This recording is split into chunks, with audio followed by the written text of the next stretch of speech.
Tonight on CTV News, parents outraged. Oh, my blood started boiling. It really did. I was in tears. Thousands of children with autism will have their funding slashed after a revamp by the province. There is a pattern, and we need our financial institutions to recognize the pattern. Follow the money, the Prime Minister's plan to target extortionists terrorizing families. Is it enough to calm the crime wave? It's too big. You're jamming a 10-pound package into a 5-pound bag. Hotel project pushback. Critics slam a tower proposed for the entrance to Stanley Park.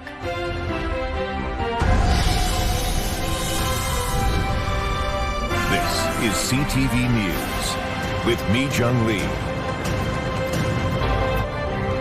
Good evening. Thanks for joining us. We begin tonight with growing anxiety for thousands of parents of children with autism. The province's major overhaul of funding for children with special needs means some parents will see their funding drastically cut or eliminated altogether. CTV's Martin McMahon has the story. Good one. 11-year-old Adam Williams learns a little differently. Diagnosed with autism but considered high-functioning, the Coquitlam boy's family expects to see his individualized funding cut in half under coming government changes, along with his brother Ali, who also has autism. Oh, my blood started boiling. It really did. I was in tears because I was like, all this work that I'm doing right now for my children, I'm constantly advocating for them. They just random stuff. Williams is one of roughly 10,000 children in BC expected to have that money reduced or eliminated under the new government plan. With that funding, we could get a certain amount of sessions in a year. That would become half the amount. Many other families are asking the NDP government to rethink its plan, which is increasing overall support but completely eliminating individualized funding for some children. All these families that are currently in this system have fought tooth and nail to get where they are. And it feels so disheartening, like you can't support your child. That is the worst feeling in the world. We fully support the expansion for children who have neurodiverse needs. I fully support that, I always have.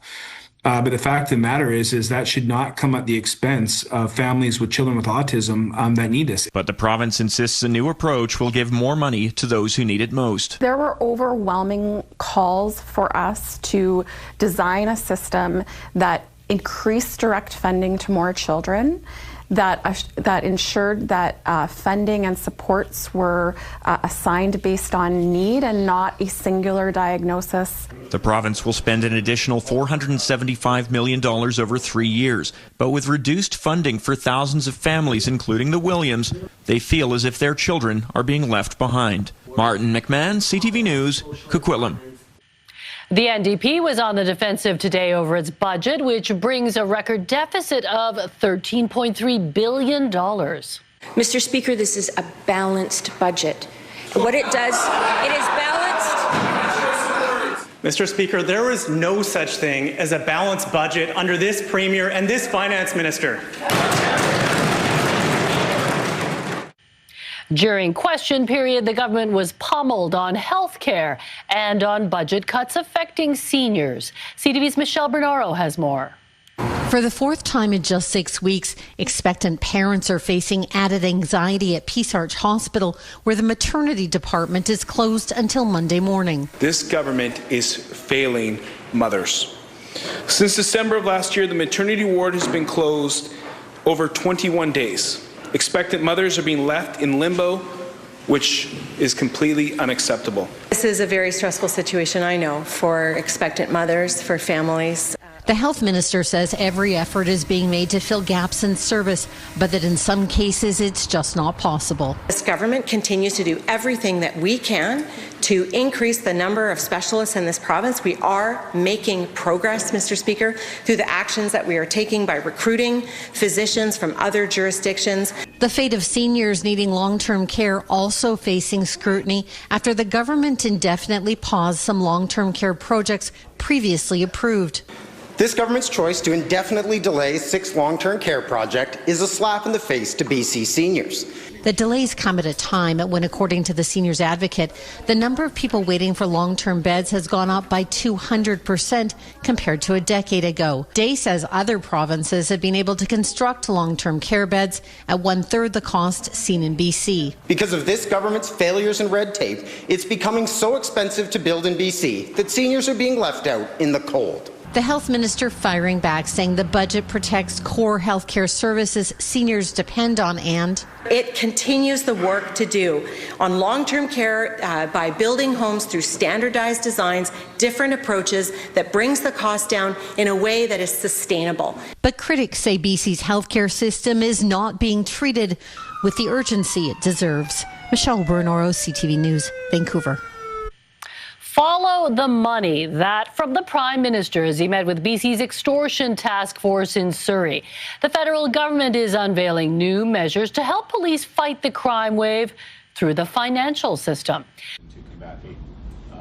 The meeting at BC RCMP headquarters in Surrey discussed what's working and what more needs to be done to tackle the crisis. Carney said his government is creating a financial crimes agency that will disrupt criminal networks by working with banks and credit unions to trace organized crime through transactions. The Prime Minister also touched on strengthening immigration laws to end the fraudulent use of asylum seeking by criminals. Remember, these are often quite modest payments relative to the size of the financial system, but there is a pattern, and we need our financial institutions to recognize the pattern, follow the money, provide law enforcement and prosecutors with the information. Huge investments there. The federal measures come weeks after Ottawa has promised more help on the ground. The federal RCMP has committed to deploying an additional 20 officers as well as providing helicopter resources. The Surrey Police Union is crying foul tonight after learning it won't be receiving the budget increase it expected. Lauren Pullen is following this in the Breaking News Center. Lauren, the City of Surrey says SPS is still getting $45 million more than last year. What are the police union's concerns? Mijung, the union says with the growing extortion crisis front and center in Surrey, it simply isn't enough. The police service had asked for $331 million in its provisional budget last year, but the city, along with the provincially appointed Surrey Police Board, announced today that they've agreed to a $284.5 million SPS budget for 2026. The union is calling this budget reckless, saying with demand continuing to increase on Surrey Police, this will mean reduced capacity, diminished services, and says it will inevitably mean cuts. Surrey's mayor had this to say. We are funding exactly the number of police officers they asked us to. 189 officers are being funded. And so I'm sure once they fully understand the budget, they will see it differently. The Surrey Police transition is taking its next major step on April 1st. That's when SPS takes on the Cloverdale region. Just yesterday, Meej, Surrey Police learned that it would not get the 4-month extension on that takeover that it had asked for. Mijung. Okay, thanks for this update, Lauren. Vancouver City Council could vote tonight on a 25-story hotel tower only steps away from Stanley Park. Hundreds of West End residents have voiced their opposition to the project. As CTV's Isabella Zaffarisi reports, one park board commissioner says he's worried what impact it could have on the park. Residents of this quaint West End neighborhood are just steps away from one of Vancouver's most beloved parks and everything it has to offer. They want to keep this ecosystem intact, so a plan to build a 25-story hotel mere meters from Stanley Park isn't ideal, they say. We're not against hotels, but this hotel in this location simply does not make sense. It's too big. You're jamming a 10-pound package into a 5-pound bag. The project, led by Marcon Developments, heads to a public hearing tonight at City Hall. Marcon's application seeks to rezone this boutique 4-story hotel at 2030 Barclay Street to a 25-story mixed-use building with 248 hotel rooms and a restaurant. The West End and a lot of Vancouver is not happy about this proposal because they see it as something that could be happening to their neighborhood if this one's approved. City staff are recommending council approve the application with some conditions. It's about 100 meters from here, and this is the entrance to Stanley Park here. Park Board Commissioner Brennan Bastiovansky says he's worried about traffic congestion and how the tower may cast shadows on nearby amenities, a detail staff have flagged. We have a childcare operator, tennis courts, and a community garden that even has a dedicated section for native plants. All of those are impacted by shadow. He wants City Council to pause discussions until the Park Board receives more information. If they rush the decision, putting a major commercial operation adjacent to the edge of Stanley Park and don't do a proper risk assessment, they are at risk of an injunction, litigation, and delays. If council approves the project, it seeks to gain more than $6 million in fees from the developer. Isabella Zavarisi, CTV News, Vancouver.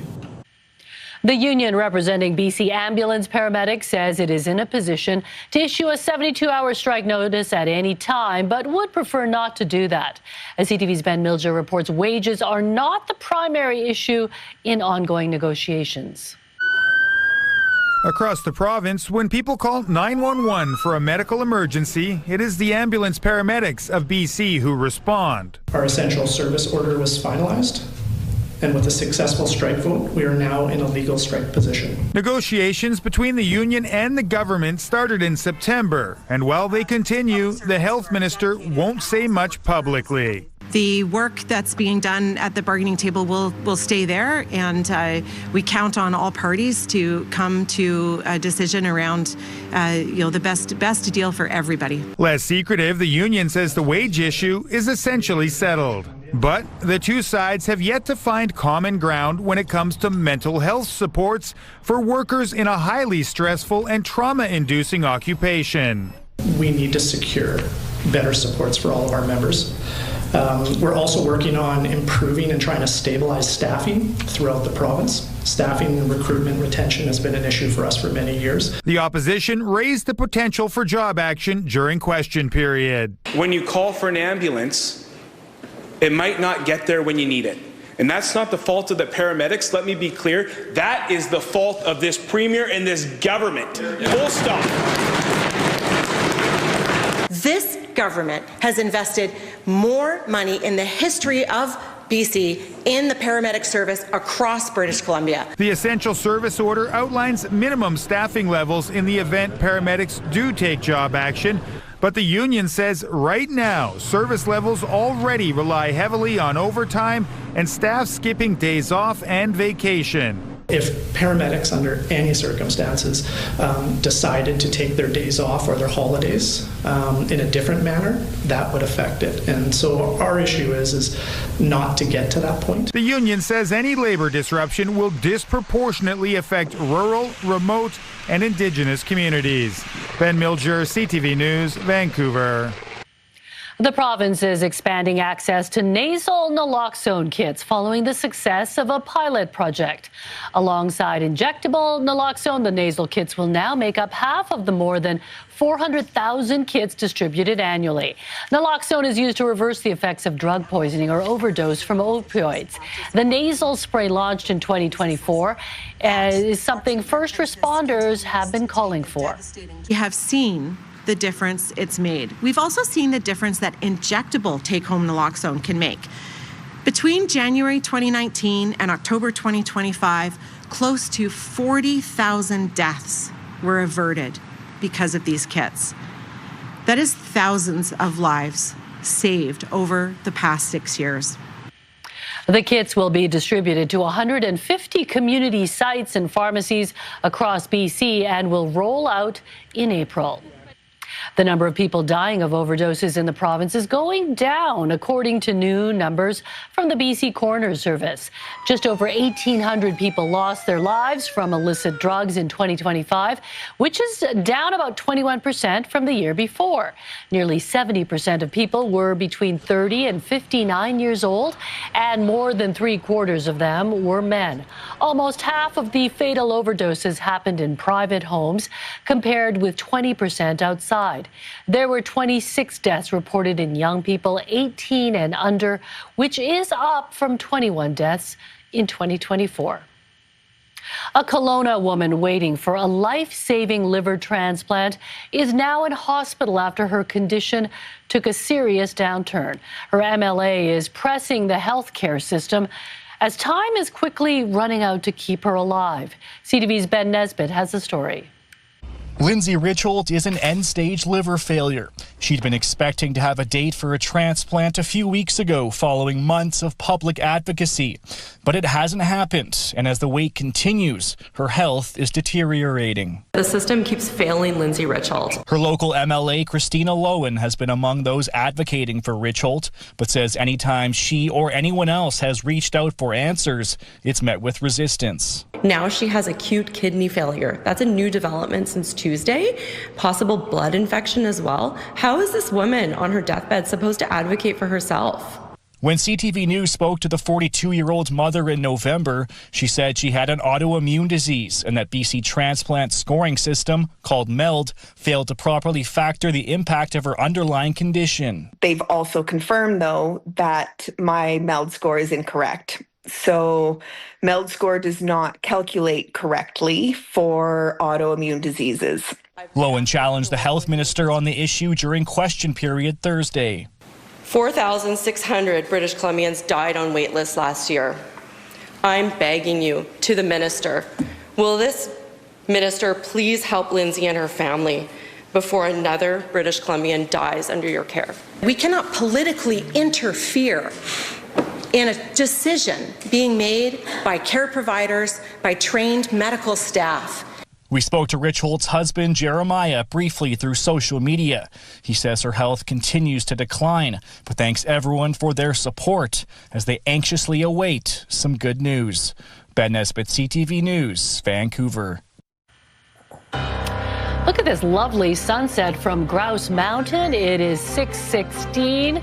Great live shot. Lovely to see the sunset within our newscast. Yes, exactly. Beautiful night. The sunset actually 5:40 tonight. And yeah, a sliver of pink and oranges out there. Beautiful day today as well, but temperatures still on the cold side. 3 degrees right now at the harbor, 2 in Burnaby. You're looking at 1 in Pitt Meadows, Surrey, White Rock, and in Abbotsford. Chilliwack sitting at freezing right now. So it'll be cold and clear as we head through the overnight, dropping down to -3. Into tomorrow, another chilly day. Highs to 4 degrees with mostly cloudy skies. CTV weather brought to you by Expedia Cruises, customizing dream vacations with unbelievable value. Call or learn more at expediacruises.ca. And factoring in that wind chill for the overnight and early morning hours, it'll feel like -5. Tomorrow, the last really cold day before, yes, the rain returns and warms things up. Those details coming up. This must be a shock to your system, having just come back from Mexico. 30 degrees to -1 when we landed yesterday. Yeah. You're still adapting. I sure right? am. Right, thanks, Anne. Well, an avalanche in southeastern BC turns deadly. A warning about dangerous conditions in the backcountry. Also ahead. These women are great athletes. They train hard, they prepare hard, they love the game. Olympic heartbreak. Canada's women's hockey team take their epic rivalry with the U.S. into overtime. The color of their medal, not the one they were going for. When CTV News continues, stay with us. It is a rivalry that has dominated women's hockey, and the game didn't disappoint, even though Canada did not win gold. It was a hard-fought match that went all the way to sudden death overtime. CTV's Scott Hirsch takes us through the women's hockey gold medal game. Team USA is the Olympic champion in women's hockey. It is a devastating loss for the Canadian women, who are looking to end a 7-game losing streak to their rivals. Canada will still leave Milano Cortina with a silver medal. The win for the Americans puts them back on top of the podium after losing the gold medal match to Canada at the Beijing Games 4 years ago. It's so enormous, the Olympic Games, right? Every shift, every period. Heading into the game, fans on both sides were ready to witness another chapter in this bitter rivalry, and it was Canada who allowed their fans to believe first. No goals in the opening frame, but very early in the second period, the red and white opened the scoring, while Team USA was on the power play. 27-year-old Kristen O'Neill from Oakville, Ontario, put Canada in the lead with the shorthanded goal, only the second goal Team USA had allowed all tournament. But late in the third, with just over 2 minutes to go, the USA finally broke through. America's captain Hillary Knight with the equalizer, and it would stay tied through the end of regulation. In overtime, it was Megan Keller for the Americans with the golden goal. Despite the loss for Canada, this rivalry continues to push the women's game to new heights. These women are great athletes. They train hard, they prepare hard, they love the game, they have a passion for it. With Canada's latest silver, it boosts our overall medal count to 15 with more podium opportunities on Friday. However, much of the attention will be back on hockey, a semi-final versus Finland. The Canadian men will get the chance to punch their ticket to the gold medal game. Scott Hurst, CTV News, Toronto. Scientists have confirmed an addition to the Pacific Northwest whale population with the birth of a new calf. Earlier this month, researchers at the Center for Whale Research in Washington State spotted a calf in the Strait of Juan de Fuca. The calf was given the designation L129 and seen swimming alongside two different female orcas. Researchers warn it is early days for the calf and conditions are difficult for killer whales. It's a relatively high mortality rate early on, and it's especially true for this particular population of whales. So a new calf is always great, right? Everyone loves a baby, and it's something to celebrate and something to be hopeful about.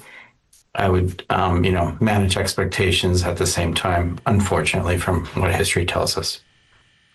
More encounters with the pod are needed to determine the baby's health and who the mother is.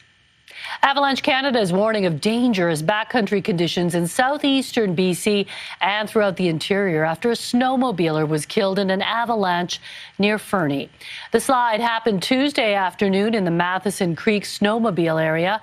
One of two snowmobilers triggered the slide on the way up to the ridge, fully burying that individual and carrying them as much as 200 meters down the steep, rugged terrain. They did not survive. The second snowmobiler did not get caught. Officials say the recent winter storm and a buried weak layer of snow contributed to the avalanche. Highway 93 north of Radium will remain closed until at least tomorrow. A rock slide blocked the road in Sinclair Canyon yesterday. Parks Canada says debris has been removed, but slope stabilization and rock scaling work continues. Radium Hot Springs also remains closed. United Way BC is stepping up to support recovery efforts in Tumbler Ridge. The organization has committed $100,000 to help local groups respond to the tragedy and support the community in the months ahead. United Way says the focus is on mid to long-term recovery, making sure residents have access to support as needs continue to evolve. Helpline services, including Victim Link BC, are also available to anyone affected, offering free, confidential support across the province. If you need help, you can call the number on your screen. The darkening cloud over former Prince Andrew, what he was arrested for, also coming up. Our relationship doesn't need to change because of what's happening at the federal level. A Washington state town rolls out the welcome mat for Canadians in Olive Branch in the middle of federal political tensions. That's ahead.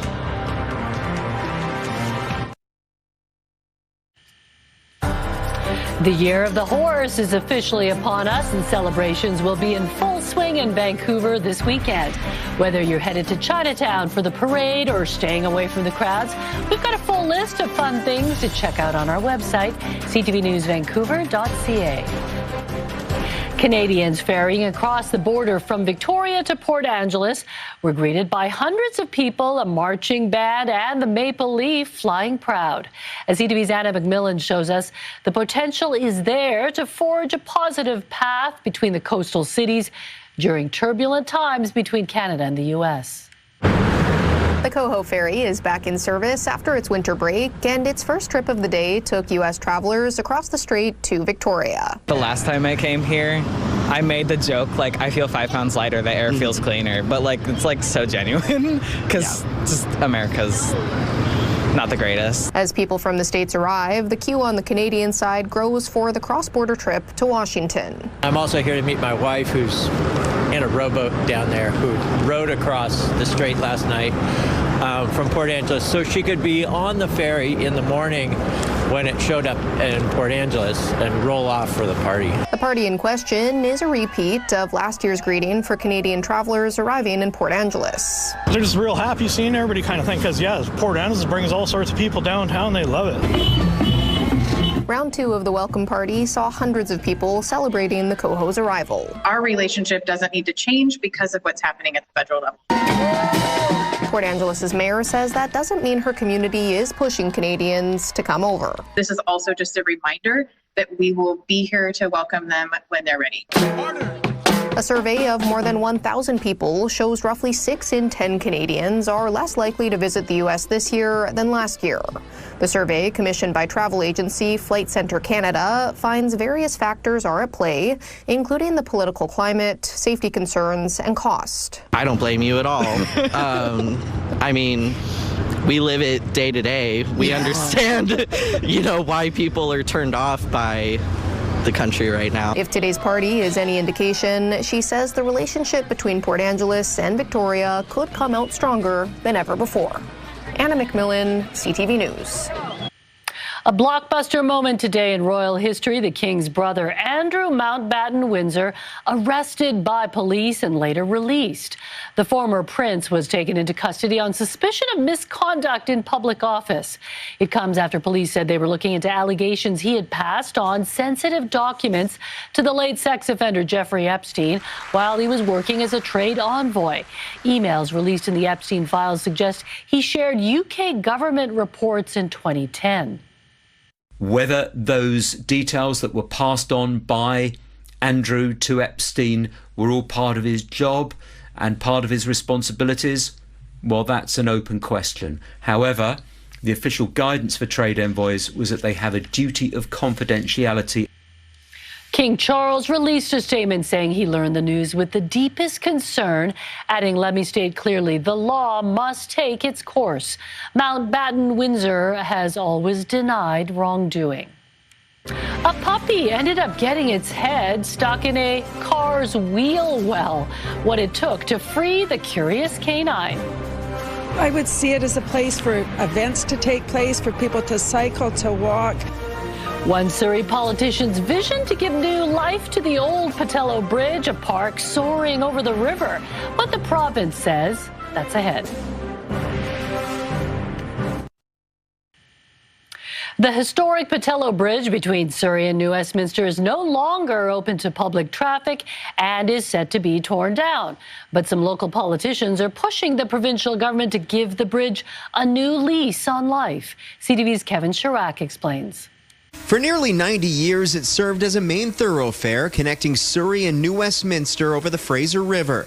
Now, with the Stallawasam Bridge open, the Pattullo is set to be torn down, but not without a fight. Let's make it a tourist attraction. Surrey City Councillor and mayoral candidate Linda Annis believes the Pattullo could become Metro Vancouver's version of New York's High Line, a popular pedestrian walkway built over a decommissioned elevated rail line. I would see it as a place for events to take place, for people to cycle, to walk, to enjoy the views. I would see gardens there. She's not alone. New Westminster City Councillor Paul Minhas has also voiced support for the plan, even generating this AI image of what a reimagined Pattullo could look like. You know, it's going to take 2 years in the making to take the Pattullo Bridge down. There's going to be a massive cost figure for that. Is there not a way to inject that money in to upgrade the bridge? This past weekend, the provincial government opened the bridge to pedestrians only. People walked, cycled, even rode horseback as crowds took in a final piece of BC bridge history. New Westminster councillor and mayoral candidate Daniel Fontaine says that moment shows what a repurposed Pattullo could have been. Kind of showcased for the public, for me anyways, what that could have been had it been repurposed and how much of an attraction it would have been in this region. But even he admits any change of course from the province would be a long shot. Meanwhile, Surrey Mayor Brenda Locke says beyond the bridge's age and safety issues, it also carries a dark history. We've seen some real tragedies at the Pattullo Bridge. It is time to say goodbye to the Pattullo Bridge and retire it. The provincial government did not respond to our request for comment before deadline, but has previously said safety assessments found the bridge does not meet current seismic or wind load requirements. Steps are already underway for demolition, which is expected to take 2 years. Kevin Chirac, CTV News, Surrey. A young puppy needed a helping hand after getting stuck in an unexpected place. Talk about a tight fit. The curious pup got its head stuck inside the wheel well of a vehicle after trying to peek through the other side. Firefighters were able to free the pooch from the predicament. First responders say the dog was unharmed, but a little embarrassed. Oh, adorable. Very cute. Maybe it's a little bit of WD-40 or olive oil to get the head out. Get his little puffy head out. He's so cute. Very curious. Yeah. Did Lucy ever get into trouble like that? Always. She still is. It's nonstop with her. Got to watch her, right? But good thing she's cute. Yeah, exactly. All right, let's take a look at our forecast. Beautiful day today. We saw mostly clear conditions out there, all thanks to this ridge of high pressure. For the south coast and southern interior, we do have a low offshore towards the north coast, and that is going to bring in a wintry mix as we head through the overnight hours into tomorrow morning as well. As you can see, some light snow right now for the north coast as well as parts of Haida Gwaii. Through the morning hours, we will see that rain snow mix, about 2 centimeters of snow before it fully transitions over into showers, staying dry for the south coast. Vancouver Island will see that rain snow mix as we head into tomorrow as well. So for us across the lower mainland, -1 as we head into 9 o'clock, -2 and a few clouds at midnight. We'll feel like -5 through the overnight and early morning hours. We'll see a few breaks at 8 o'clock, and then it will completely cloud over by 3 o'clock. We'll see a high of 4 degrees. The sun sets at 5:40 tomorrow with overcast skies. You will see a mix of sun and cloud for the southern interior. Your provincial forecast at the bottom of your screen. Rain snow mix for Port Hardy at 3 degrees. Taking a look at the North Island, that's what you can expect, but cooler for Campbell River and Comox with a high of 1. 5 degrees for Tofino with periods of rain. Some wintry mix for Port Alberni, 1 degree. Nanaimo right down to Victoria, mostly cloudy skies with some sunny breaks with temperatures between 2 and 5 degrees. Flurries transitioning over to showers for the Sunshine Coast with a high of 2. Dry up the Sea to Sky Highway with some sunny breaks, 3 for Squamish, -1 for Whistler, and for us across the lower mainland, mostly cloudy skies with temperatures between 3 and 5 degrees. Heading into Saturday, we'll start off cloudy, warms up to 7 with some showers in the afternoon, light rain on Sunday, periods of rain on Monday, clearing up for Tuesday under a mix of sun and cloud, and 7. We'll see cloudy skies with showers on Wednesday and a few breaks, unsettled conditions on Thursday with a few showers and a high of 7. CTV weather brought to you by Expedia Cruises for air, land, and sea vacations. And just a reminder, we'll be at the Chinatown Lunar Day Parade, and it will be showery, so make sure you have your umbrellas and come watch us and say hi.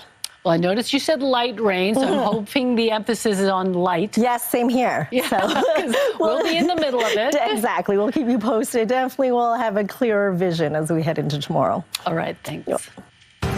If you've always dreamed of being Lord or Lady of the Manor, a BC house is for sale that would fit the bill. How much the luxury estate is going for, also ahead. When a stick costs anywhere from $380 to $450, and you need to have 3 or 4 in a season, that adds up. Stick handling. A parent frustrated with hockey sticks breaking came up with a fix, literally. Now customers are clamoring for his services when CTV News at 6 return. Time now for tonight's Skywatch. The CTV drone up in Burnaby with a spectacular shot of the amazing Brentwood district on a partially cloudy day. CTV Skywatch is brought to you by Kermac Collision and Autoglass, the name you'll remember when it matters. Kermac cares for kids.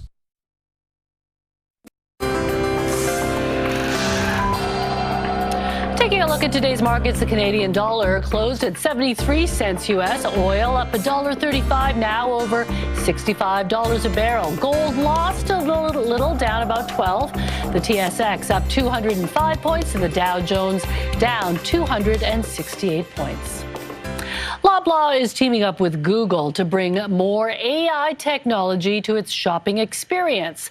The grocer says consumers will be able to shop for food, beauty products, and apparel directly through AI mode on Google Search and its Gemini app. Loblaw says it sees AI assisting people in researching, comparing, and buying products as a natural evolution of how customers want to shop. Canada's women's hockey team scored a silver medal today, and there is hope Canada's men's team can continue their quest towards a gold medal. If you play hockey or have children in the sport, you know it can be costly, especially if you need to replace expensive hockey sticks. Here's CTV's Pat Foran with more. Brody back for Nylander, shoots it. When one of the Toronto Maple Leafs breaks a stick, they skate to the bench to get a new one. Sticks often self-destruct at the wrong time, and when it happens in recreational and minor hockey games, they're expensive to replace. Where do sticks typically break? Well, honestly, they're everywhere. Everywhere. Everywhere and anywhere. Rod Daigle of Mississauga has two sons in AAA hockey. Like many parents, he was getting frustrated with his growing stick budget. When a stick costs anywhere from $380 to $450, and you need to have 3 or 4 in a season, that adds up. Most composite hockey sticks only come with a 30-day warranty. Daigle says it seemed like many would break not long after the warranty expired, so he devised a way to repair them. I received this goalie stick yesterday, asked to be repaired, and you see the shaft is snapped here, so that should be a pretty straightforward repair. Daigle says shafts are easier to fix than blades, and sometimes it's better to fuse 2 broken sticks together to create a new one, something he calls a Frankenstick. Rather than, toss them in the landfill, I'm actually able to make new sticks that are affordable and usable and nearly as light as the original. He started out helping his sons, but now has a small business, Stick Medic, repairing sticks often for recreational players. He has his own method using resin, composite fibers, and a steady hand. He charges about $80 for a repair and says he guarantees it won't break in the same place. Families are getting tired of the breakage and short lifespan of these highly expensive sticks. Daigle is not sure how big his business will grow, but says it's good to let players know they have options. So if you have an expensive broken stick, you may be able to repair it and get it back in the game. Pat Foran, CTV News. A well-known piece of 21st century technology is now in a museum. It's been more than 20 years since YouTube came online, and now a museum in London is preserving part of that history. The Victoria and Albert Museum is displaying a reconstruction of YouTube's webpage from 2005. It features the first video ever shown on the platform. Me at the Zoo is a 19-second clip of YouTube's founder talking about elephants. The museum says it took 18 months to rebuild the page. The Seahawks are up for sale, and so is a spectacular mansion in the suburbs of Victoria. Details still ahead. Plus, the Chandelier Garden. Adam takes a tour of a garden that, instead of flowers growing up, features chandeliers blooming down. Next on the Swansky Sign Off. Right now, here's Carrie with a preview of Your Morning Vancouver. The new Pattullo Bridge is up and running. What now for the old Pattullo? Friday on Your Morning Vancouver, the plans for dismantling the 89-year-old span and the push to instead have it repurposed. Plus, we look ahead to the start of the new season and uncertainty for the Vancouver Whitecaps. We'll see you in the morning.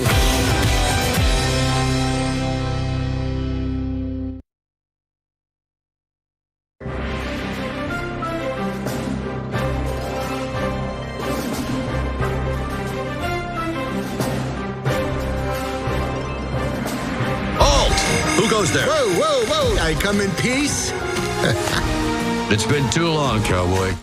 Some sort of old man. Tom Hanks and Tim Allen are back as Woody and Buzz Lightyear, along with several other returning and new voices. The gang of toys has to take on their newest foe, a smart tablet named LilyPad, who threatens to monopolize her owner's attention.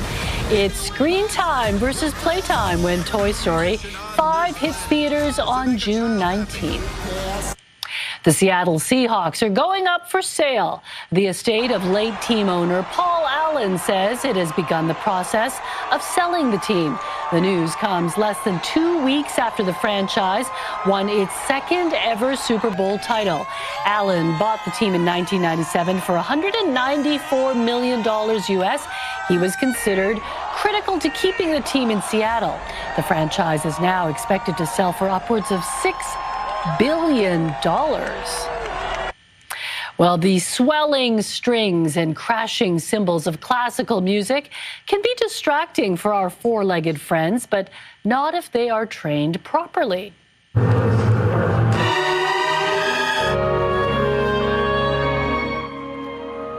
Some future service dogs got to enjoy an orchestra rehearsal today in Kitchener, Ontario, while learning to stay calm while the performers practiced. The group of working pups will be graduating in May before being sent to their forever homes as certified service dogs.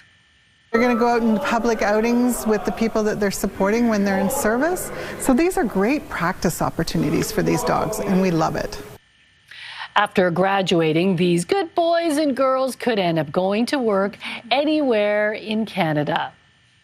Oh, so good. No, that's pretty impressive if they can sit through a symphony with all the different sounds. You could tell they were looking at their owners. Yeah, waiting for treats. Yeah, they are really well trained, and those dogs have to go through all sorts of different exercises and scenarios. Okay, if you don't know what to do with your fortune, there is a historic and pretty ritzy home on the market in the suburbs of Victoria. The Riffington Manor in Oak Bay is currently listed on Realtor.ca. The estate, which was designed in 1913, is well known to locals with its exteriors featured in several films over the years. The website says it was the original show home for the Uplands development and even housed the U.S. consulate at one time. The estate boasts over 12,000 square feet, 9 bedrooms, 7 bathrooms, and 10 fireplaces. Wow. Current asking price, $27,999,000. Oh, what a steal. Not $28 million, of course. Not at all. You have to go under that. Yeah. I got a hint of a British accent when you said the name there. I was channeling Bridgerton. Okay? Seeing that, you feel like you're in a movie, right? Yeah, amazing. Beautiful. Lucky owners, whoever can buy that. Okay? We'll get to the Sawatsky sign-off, but first, Lauren, what's coming up tonight? Well, Mijung, we are continuing to follow what's expected to be a heated debate slated to hit council tonight over that 25-story hotel tower, only steps away from Stanley Park. And we'll have more on how a team from here in BC is heading to the Ukraine, looking to establish a blood bank to help kids in dire need. This as the war is about to stretch to its 4-year mark. Yeah, hard to believe it's been 4 years. Okay, thank you, Lauren. There's not much growing this time of year, but one woman on Vancouver Island has found a way to make her garden sparkle. On tonight's Sawatsky sign-off, Adam visits the garden that blooms even in the middle of winter. You're going to come into my garden. While other gardeners are welcoming flowers growing from the ground, And it's a chandelier garden. Joanna Young is appreciating what's perennially blossoming from above. I just love chandeliers. Joanna planted her first chandelier years ago during a home renovation. I collect them all the time now. Now that they are a casualty of so many other people's redecorating. And then they'll sell them for cheap because they think, they're ugly. Well, some may say they're out of style once they're displayed out of doors. But once they get into the garden, they're gorgeous. There's no watering required, no weeding needed, and no matter the season, Joanna says, blooming's guaranteed. Little ones and big ones and strange ones. There's the one that a bear broke after wandering into their backyard, another one that a hummingbird raised her babies in, and these ones that require adjustments on the windiest of days. Because the tree will come down and hit the bottom. But the wind, Joanna says, is always welcome. When the trees dance, all the chandeliers move. And they make a music together that if the sun is shining just right, See how the prisms all make little fairies? Seems to attract colorful creatures to dance along with them. When my granddaughters were little, they used to chase the fairies. And in this time when so many of us choose to escape into our screens, Joanna has found that by getting out into her chandelier garden, It's just like a real magical place to be. you don't need to connect to electricity to illuminate your imagination. Adam Sawatsky, CTV News, Souk. The Sawatsky Sign-Off, brought to you by CapitalDirect.ca. Let's make your vision a reality with Capital Direct. Call and talk to our team today. Cool. Pretty interesting garden. Mm. I think it would be nice to have some lit up, don't you think? Oh, yeah. And then well, in the evenings, you've got chandeliers. tell Adam, he'll relay the message, and he'll have an even more beautiful garden. Pretty interesting. Very cool. All right, let's take a look at our scenic snapshot for tonight. Sun and snow on the slopes in Whistler. Thanks, Michael, for sending this beauty of a photo in. And we want to see your scenic snapshot as well. So email us at scenicsnapshot@ctv.ca. Gorgeous. Must have been a bluebird day up there today. Definitely looked like it. All right, thanks for joining us. Lauren's back tonight at 11:30. Good night.